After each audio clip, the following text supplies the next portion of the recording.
하나님 말씀 우리 주보에 있는 대로 같이 읽으시는데 오늘은 조금 좀 새로운 스타일로 해보겠습니다. 새로운 건 아니지만은 교독을 하겠습니다. 저는 다 같이 한 목소리 읽었는데 오늘 예수님하고 빌라도의 대화가 좋을 것 같아요. 그래서 제가 빌라도 역을 자청하겠습니다. 그리고 마지막 38절, 14장 6절은 다 같이 읽겠습니다. 예, 교독하시는 거 아시죠? 제가 먼저 한 절 읽고 그 다음에 여러분이 한 절 읽고 제가 읽고 이렇게 계속 하겠습니다. 시작하십시다.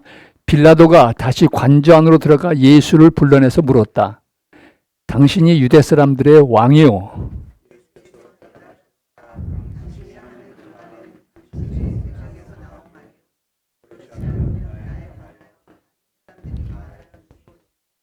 빌라도가 말하였다. 내가 유대 사람이란 말이요. 당신의 동족과 대제사장들이 당신을 나에게 넘겨주었소. 당신은 무슨 일을 하였소?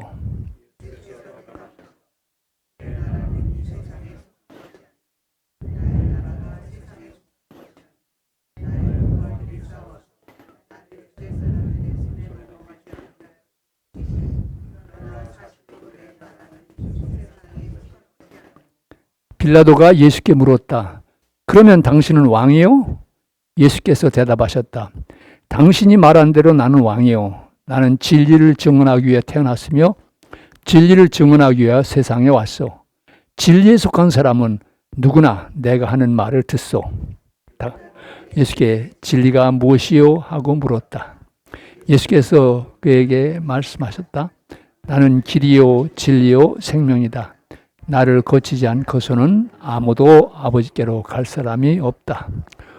오늘 우리에게 주시는 하나님의 말씀입니다. 주님께 감사드립니다. 아멘. 사랑하는 성도 여러분, 또 한 주간 동안 안녕하셨습니까? 평안하셨습니까? 예, 감사합니다. 힘차게 대답해 주셔서. 지난 금요일은 또 눈이 내려가지고 반갑기도 하지만 또 운전하시는 분들 생각하면 길이 어떨까 걱정이 되기도 했습니다. 추운 날씨가 기승을 부려가지고 이 감기 때문에 고생들 많이 하시는데 저희 집사람도 그 소스로트라고 하죠. 목에 이게 왔는데 역시 의리를 지키기 위해서 저도 감염이 된 것 같아요. 여러분 이 추위에 건강 훼손하지 않도록 특별히 조심하시기 바랍니다. 오늘 이곳에 모여서 예배드리시는 여러분 한 분 한 분, 또 후에 영상을 통해서 설교를 들으시게 된 여러분들을 위해 우리 주님께서 주시는 은혜와 평강이 오늘도 충만하게 임하기를 진심으로 기원합니다. 오늘은 대강절 둘째 주일입니다. 제가 예수님에 관한 우리 성서의 고백을 세 가지로 요약했지요. 예수님은 오셨고 지금도 오고 계시고 역사의 마지막에 오실 것이다. 그래서 우리는 이 대강절을 맞으면서 2000년 전 말구에 태어나셔서 오셨던 그 주님을 기억하고 셀리브레이트하고 감사하고 또 그 주님께서 오늘 부활하셔서 성령을 통해서 우리 가운데 함께 오고 계심을 감사하고 역사의 마지막 때 오실 주님을 기다리며 준비하는 이것이 대강절의 진정 의미라는 말씀을 드렸습니다. 이 대강절을 맞아서 저는 요한복음에 나타난 I saying, 예수님께서 나는 뭐다 라고 말씀하신 거. 예를 들면 나는 선한 목자다, 나는 세상의 빛이다, 나는 생명의 떡이다, 여러 말씀들 하셨어요.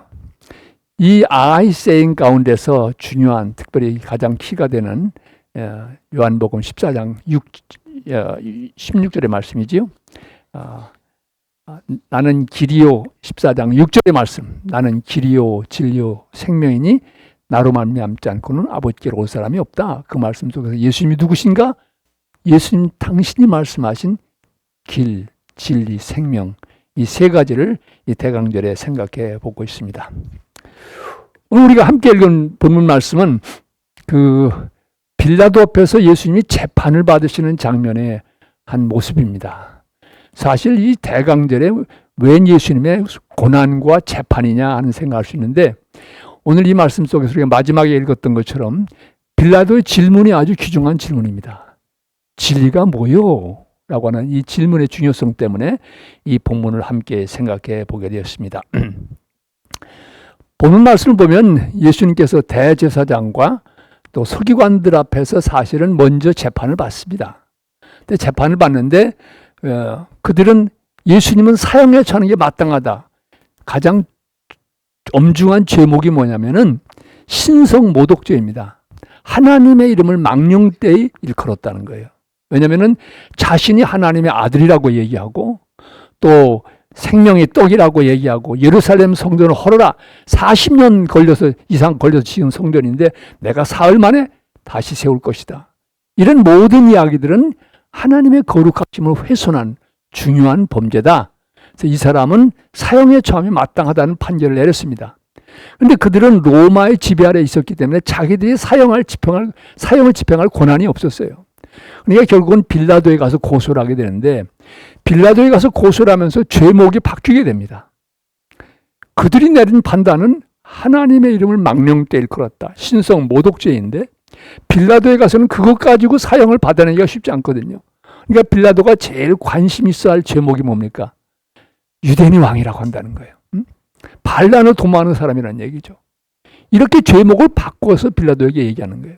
그러니까 여기 오늘 우리가 읽은 본문 말씀은 바로 그런 얘기입니다. 네가 정말 왕이냐? 빌라도는 단도직입적으로 묻지요. 그러니까 빌라도가 뭐라고 말합니까? 당신이 나를 왕이라고 하는데 그게 당신이 하는 말이요? 아니면 사람들이 하는 얘기냐? 라고 말합니다. 그러니까 이제 빌라도가 또 묻습니다. 내가 유대 사람이란 말이요? 당신의 동족과 제사장들이 당신을 나에게 넘고해 줬어. 도대체 당신이 한 일이 뭐요? 라고 묻습니다. 예수님께서 대답하시죠. 내 나라는 이 세상에 속한 것이 아니다. 만일 내 나라가 세상에 속했다면 내 부하들이 이렇게 잡히도록 내버려두지 않았을 것이다. 얘기하면서 이런 대답에 대해 빌라도가 다시 묻습니다. 그럼 당신 왕이냐? 예수님께서 대답하십니다. 당신 말대로 내가 왕이다. 그런데 나는 진리를 증언하기 위해서 태어났고 진리를 증언하기 위해서 내가 세상에 왔다. 진리에 속한 사람은 누구나 내 말을 듣는다 이야기합니다. 그때 빌라도가 예수님께 질문합니다. 진리가 뭐냐? 무엇이 진리냐? 라고는 질문을 던지는 것입니다. 빌라도가 예수님께 물은 이 질문, 진리가 무엇인가라고 하는 것은 인류의 역사가 시작되면서부터 꾸준히 추구해온 중요한 질문입니다. 여러분, 이 세상의 모든 학문이라는 게 한마디로 말하면 그 결론이 뭡니까? 무엇이 참된 것인가? 무엇이 진리인가? 이것을 찾는 것이 모든 학문의 궁극적인 목표라고 말할 수가 있습니다. 여러분, 진리가 무엇인가라는 이 물음에 대해서 이 역사 속에서 몇 가지 입장들이 있는 걸 보게 됩니다. 여러 가지 다양한 측면에서 진리를 정의하지만 한 몇 가지 생각해 볼 수 있겠습니다. 첫째는 진리라고 하는 것은 무엇이냐? 그것은 객관적이고 보편 타당성을 갖고 있는 것이다. 무슨 말인가 하면 언제 어디서나 어떤 상황 속에서도 옳아야 그게 진리가 된다는 거예요. 여기서는 옳다고 생각하는데 저쪽에 가면 아니다. 그건 진리가 아니라는 거죠. 그러니까 모든 사람에게 언제나 어디서나 옳은 것, 참된 것, 그게 바로 진리라 이렇게 보는 것입니다. 여러분, 대개 이제 이 과학적인 진리가 바로 이 영역에 속한다고 말할 수가 있습니다. 두 번째 진리는 뭐냐면은 미국의 그 프라그마티즘, 실용주의적인 입장에서 정의하는 거예요. 진리가 뭐냐? 결과가 좋으면 진리다. 열매가 많이 맺히면 진리다. 이렇게 보는 거지요. 그래서 우리말에 그런 말 있죠. 꽁 잡는 게 매다. 말과도 비슷한 얘기예요. 결과가 좋으면 결과가 기대 이상으로 좋은 결과를 내면 그거는 옳은 거다. 그건 맞는 거다. 이런 진리이죠. 이제 세 번째 진리에 대한 입장이 뭐냐면은 아무리 객관적인 진리라고 해도 그게 나에게 진리가 아니면 무슨 소용이 있냐. 그런 얘기예요. 이건 이제 실존주의 철학자들이 많이 얘기한 건데 진리라고 해도 so what? 그게 나하고 어떻단 말이냐. 특별히 오늘과 같은 그 포스트 모더니즘 시대에는 너한테는 진리일지 모르지만 no, it's not me. 나하고는 상관없는 얘기다. 할 수 있는 거거든요. 그렇기 때문에 진리는 나에게 진리해야 된다. 실존주의적인 그런 그 진리의 이해가 있습니다. 이런 것이 중요한 그 진리에 대한 이해지만 이 차원에서 조금 더 나아가서 우리가 생각해야 될 중요한 진리가 있습니다. 그는 소위 말하는 계시된 진리, 계시된 진리라고 말할 수가 있습니다. 이런 우리가 말한 이런 차원하고는 좀 다른 얘기입니다. 과학의 진리도 중요하지만 더 중요한 것은 우리의 인생을 살아가는 데서 요청되는 진리입니다. 삶의 진리와 밀접한 연관성을 가지고 있는 것이 뭐냐면은 그것은 바로 믿음의 진리고 특별히 기독교 신앙에서는 계시된 진리라 이렇게 말할 수 있습니다. 여러분 한번 생각해 보세요. 하나님이 정말 계시다고 하면 하나님은 모든 진리의 근원이 되세요. 하나님은 언제나 옳은 분이시고 하나님은 거짓됨이 없으신 분이에요. 그러니까 우리가 하나님 믿지요. 그렇기 때문에 이 하나님께서 우리에게 계시해 주신, 가르쳐 주신 것, 그건 모든 게 진리라고 보는 것이죠. 계시된 진리, revealed truth. 이게 바로 진리라고 보는 거죠. 여러분 한국에서 남북 감리교회가 서로 합쳐서 처음으로 기독교 대한감리교회를 만들 때 그때 채택했던 감리교 교리적 선언이라는 신앙 고백이 있습니다. 근데 지금은 조금 이제 바뀌었습니다. 그런데 그 신앙 고백서에서 제일 먼저 뭐라고 해야 되냐면은 우리는 만물의 창조자시요, 섭리자시요, 모든 선과 미와 애와 진의 근원이 되시는 오직 하나이신 하나님을 믿으며 이렇게 고백했어요.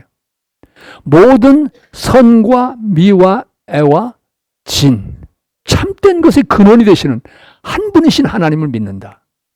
이게 바로 우리 한국에 있는 감리교회가 미국 교회와 함께 이제 독립해서 자주적인 교회를 형성하면서 첫 번째 채택했던 신앙 고백서입니다.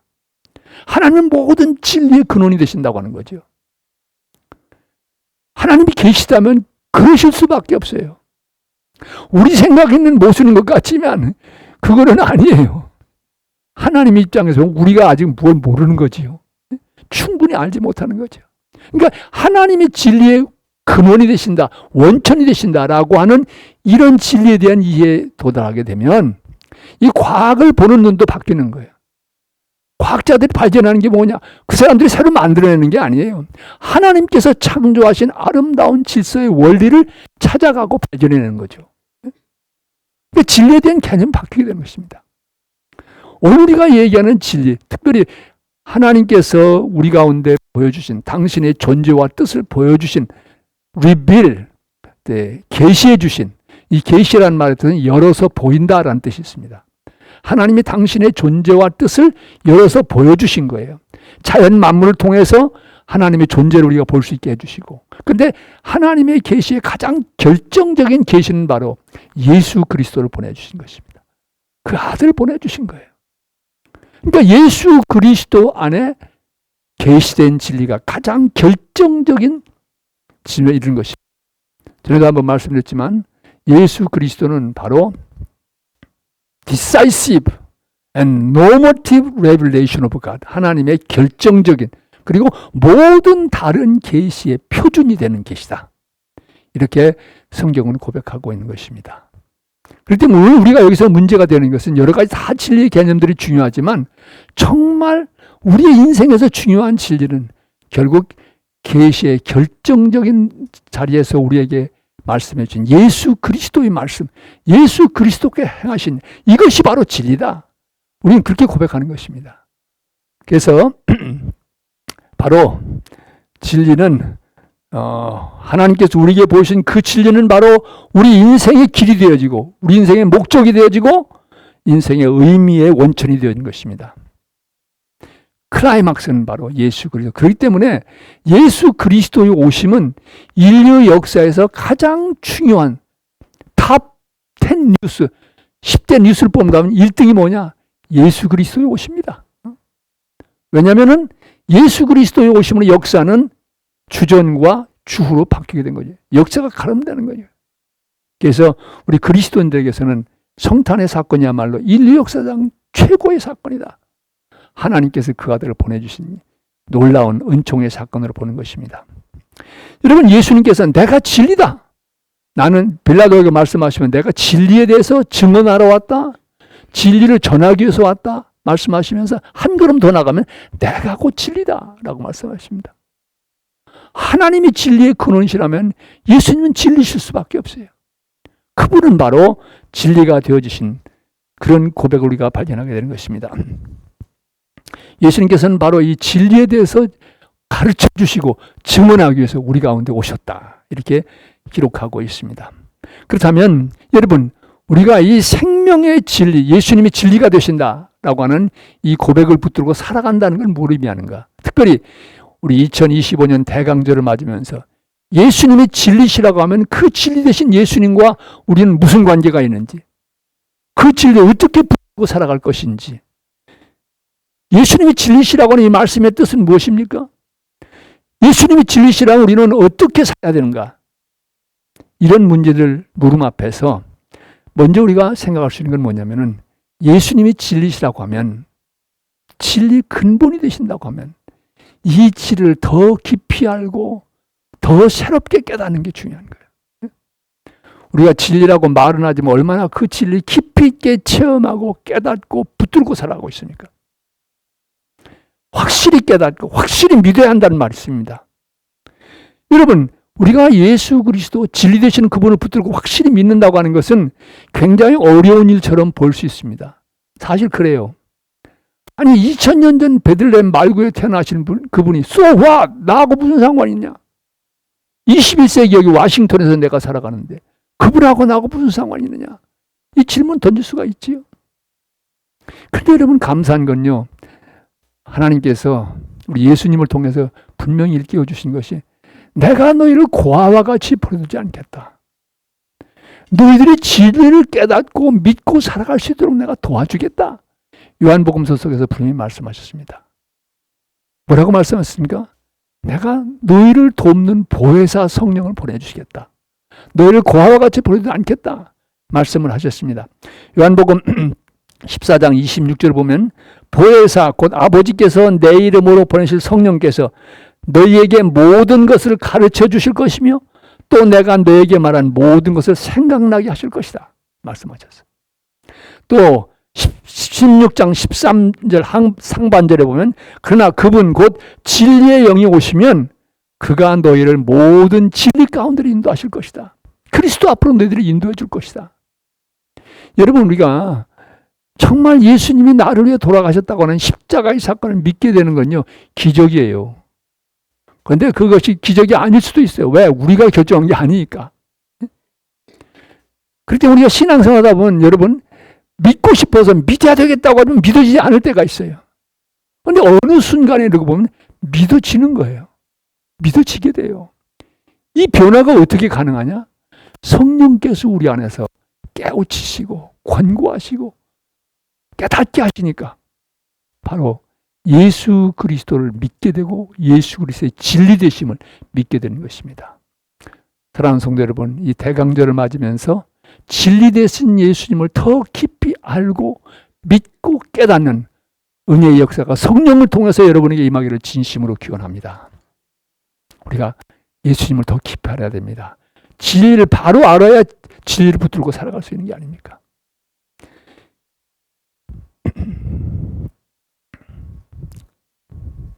성령님, 진리 되신 주님을 더 알기 원합니다. 진리 되신 주님을 조금 더 철저히 믿고 싶습니다. 나를 도와주십시오. Have mercy on me. 나를 긍휼히 여기십시오. 이 기도가 대강절을 맞으면서 우리 모두가 주님 앞에 드려야 될 기도의 중요한 제목입니다. 이어서 우리가 진리 되신 예수님과 함께 살아간다고 하는 것은 진리에 대한 것을, 예수님에 대한 것을 알고 깨닫는 것이 아니라 예수님이 진리시라고 하는 그 말씀을 붙들고 살아가는 거예요. 영어로 말하면 그 진리를 live out, 살아내는 거예요. 예수님이 진리시라고 하면 예수님의 말씀은 우리 인생길의 길이 되고 그 가이드가 되는 거지요. 그 말씀이 생명이 되는 거지요. 그래서 주님과 더 깊은 교제 속에서 그 진리를 붙들고 살아가는 거예요. 진리의 길을 걷는 것입니다. 오늘 본문에 나오는 빌라도는 참 어떻게 읽어보면요, 안타까워요. 진리의 문턱까지 갔었어요. 진리 되시는 예수님 만나고 예수님과 독대했잖아요. 독대하고. 다 대화까지 다 주고받은 거예요. 그래서 그 문턱까지 갔는데 또 자신의 양심이 있으니까 이 사람이 흉악범이라는 건 딱 보면 알잖아요. 그러니까 어떻게든지 예수님을 살려보려고 애를 썼어요. 그래서 그 예수님의 생명을 구하려고 또 6월절이면 한 사람씩 죄수를 놓아주는 관례가 있으니까 이번 기회에 예수님을 놓아줘야 되겠다. 그래서 바라바라는 흉악범하고 대비시켜서 얘기하는데 이 군중의 반응은 전혀 그게 아니었죠. 예수님을 십자가에 못 박으십시오. 못 박으십시오. 못 박으십시오 하는 거예요. 빌라도의 양심은 이 사람은 죄가 없다. 그게 다른 목숨은 손을 씻었다고 하잖아요. 난 이 죄에 대해서 책임이 없다. 손을 씻었다고 해요. 그런데도 백성들이 당신이 예수님을 십자가에 못 박았다. 당신은 로마 황제의 충신이 아닙니다. 바로 그 말에 그만 꼬리를 내리게 되지요. 꼬리를 내리면서 자기의 이 총독의 정치적인 위상, 쉽게 말하면 그 사람의 컴포트 존, 자기 아니란 그 삶의 영역을 벗어날 수가 없었어요. 그런 결국 예수님을 십자가에 못 박게 내주지요. 그 결과가 어떻습니까? 오늘도 우리가 사도신경을 외우면서 본디오 빌라도에게 고난을 받아 십자가에 못 박게 죽으시고 진리의 문턱에서 돌아왔던 그의 비겁함을 우리는 고백하는 거예요. 어떤 신학자는 그런 얘기했어요. 이 사도신경에 쥐 한 마리가 들어왔는데 빌라도라고는 쥐 들어왔다고 얘기한 사람도 있는데 지금도 고백하는 거예요. 진리의 문턱까지 갔지만 거기서 한 걸음도 내딛고 진리를 붙들고 진리를 살아내지 못했던 그의 인생의 모습인 것입니다. 오늘 교회들이 왜 세상에서 손가락질을 받습니까? 오늘 왜 그리스도인 가운데서 가난한 교인들이 많습니까? 여러분 아시죠? 가난한 교인? 안 나가. 교인들이 안 나가. 교인들. 정말 먼저 믿은 우리가 진리를 살아낸다고 하면 진리대로 살아간다고 하면 세상은 달라질 수 있지요. 변화될 수 있는 거지요. 사랑하며 살아라. 진리 대신 주님 말씀을 붙들고 우리가 살아간다고 하면 세상은 다 밝아질 수 있습니다. 크지 않아도 괜찮아요. 여러분 옛날에는요 이 진리를 붙들고 살아가는 목숨을 걸어야 됐어요. 목숨을 내놔야 됐습니다. 특별히 로마 황제의 지하에서 예수님이 주님이시다 이 고백을 안 하면 목숨을 건질 수 있는데 예수님은 주님이시라고 고백할 때는 정말 어려운 형벌을 받았습니다. 사자에 찢기도 하고 자루에다가 뱀을 넣어서 바닷속에 던지기도 하고 온갖 고통을 겪으면서 우리의 신앙의 선배들은 믿음을 지켜왔습니다. 그 신앙이 우리에게까지 이른 거예요. 오늘은 그렇게까지 미국 사회에서 예수 믿는다고 했다고 물론 요즘은 조금 이제 성윤리 문제로 다 좀 까다롭긴 해요. 근데 우리는 그래도 자유롭게 믿음 생각할 수 있지 않습니까? 문제는 이런 상황 속에서 어떻게 진리를 살아내느냐. 주님의 말씀 그 진리를 붙들고 살아가느냐. 이것이 우리에게 주어지는 중요한 문제인 것입니다. 사랑하는 성도 여러분, 예수님은 우리 가운데 있어서 진리를 가르쳐 주셨습니다. 그분은 진리가 되셨습니다. 진리의 근원 되시는 하나님의 결정적인 decisive, normative 모든 계시의 표준이 되는 그런 진리의 길을 우리에게 보여주셨습니다. 예수님의 오심을 기다리고 준비하면서 예수님을 붙들고 믿고 살아가십시다. 진리의 길을 걸을 때 우리에게 다가오는 유혹과 어려움을 우리는 극복하고 타협하지 않고 진리의 길을 걸어가는 우리 인생의 모습이 필요합니다. 언젠가 제가 인터넷에 읽었던 한 이야기를 소개하고 오늘 설교를 좀 줄이겠습니다. 폴이라고 하는 한 회사원이 뉴욕에서 중요한 미팅을 마치고 자기 동료들과 함께 비행기를 타러 가기 위해서 공항을 가려고 거리에 나왔습니다. 근데 그 시간이 금요일날 오후이기 때문에 저녁 시간이어서 교통체증이 심해서 빈 택시가 거의 없어요. 그래서 비행기 시간은 다가오는데 큰일 났다. 그런데 마침 기적적으로 빈 택시 하나가 그들에게 달려왔습니다. 이 택시를 보는 순간 다른 동료들이 쏜살같이 달려가서 그 택시를 잡아탔습니다. 근데 문제가 발생했습니다. 급히 달려가다 보니까 바로 길가에서 장사하고 있는 노점상에 야채, 과일 박스를 차버리게 됐고 과일과 야채가 길바닥에 다 흘러 떨어지게 된 거예요. 폴의 일행 중 누구도 이 사실에 대해 개의치 않았습니다. 여기서 폴은 고민에 빠졌어요. 동료들은 외쳤습니다. 야, 폴 빨리 타! 너 이거 놓치면은 택시 잡을 수 없고 우리 비행기 놓쳐. 그랬어요. 그런데 폴은 자신의 양심 속에서 들려오는 소리를 외면할 수가 없었어요. 그래서 너희들 먼저 가라고 그리고 보냈습니다. 폴은 노점상에게 다가갔습니다. 노점상 할머니에게 다가서 보니까 그 할머니는 울고 있었습니다. 자세히 가서 보니까 이 할머니는 앞을 보지 못하는 시력 장애인이었습니다. 눈이 성한 사람 같으면 길바닥에 떨어진 과일이나 채소를 급히 다 모을 수가 있지만 앞을 보지 못하는 이 할머니는 어떻게 할 줄 모르는 거예요. 그래서 그냥 울고만 있었어요. 그래서 폴은 앉아서 울고 계신 할머니를 위로해드리면서 땅바닥에 떨어진 야채와 과일을 하나씩 줍기 시작했습니다. 그 곁으로 수많은 사람들이 지나갔지만 다들 자기 갈 길이 바쁜지 아무도 노점상 시각장애인 할머니의 물음과 폴의 행동에 대해서 관심을 갖지 않았습니다. 울음과 폴의 행동에 대해 관심을 갖지 않았습니다. 폴이 야채와 과일을 다 정돈한 후에 지갑을 꺼내서 돈을 할머니 손에 쥐어주면서 이렇게 말했습니다. 할머니, 이 돈이라면 아마 손해보신 거 충분히 해결될 것 같습니다. 그랬더니 이 할머니가 폴에게 이렇게 물었습니다. Are you Jesus? 당신 혹시 예수님 아닌가요? 이 말들은 폴이 당황해서 아니요, 난 절대 예수님 아닙니다 라고 대답했습니다. 그때 할머니가 얘기합니다. 아까 노점 가판대가 넘어지고 과일과 야채가 땅에 들어있을 때 내가 도움을 청할 수 있는 분은 예수님 한 분밖에 없었습니다. 그래서 예수님께 이렇게 기도했습니다. 예수님, 나에게 오셔서 제발 나를 도와주십시오. 그런데 그 기도의 응답으로 당신이 왔으니 You must be Jesus. 당신은 예수님인 것이 분명합니다. 그날 밤 폴은 비행기를 놓치는 바람에 뉴욕에 있는 호텔에서 하루를 더 묵었습니다. 한밤중을 지나면서 자기 자신에게 이런 질문을 던졌다고 합니다.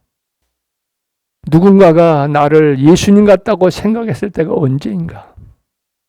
When the last time someone confused me for Jesus. 우리에게도 같은 질문 던지는 거예요. 어떤 사람이 당신이 예수님이라고 혼동할 수 있는 그 마지막 했던 때가 언제인가? 여러분, 진리의 길을 걷는 것은 꼭 거창한 것만은 아닙니다. 내 주변에서 우리의 사랑하는 그리스도인의 손길을 붙들고 같이 기도하고 같이 울고 같이 걸어가는 그리스도의 사랑을 나누는 이것이야말로 진리의 길을 걸어가는 중요한 발걸음일 수 있습니다. 대강절을 지나고 있습니다. 어떻게 살아가실 것입니까? 예수님이 길이시라고 얘기합니다. 길 대신 주님을 더 깊이 알고 그 주님을 붙들고 정말 예수님의 자녀답게 진리의 자녀로 살아가야 할 길이 우리 앞에 펼쳐져 있지 않습니까? 여러분, 그렇게 살아가시기 바랍니다. 우리 주변에서부터 진리를 프랙티스하고 진리를 리브하고 살아내는 그런 귀한 인생을 살아가시기를 진심으로 부탁드리고 싶습니다. 예, 우리 오늘 말씀을 생각하면서 우리 찬송가 같이 부르십시다. 예.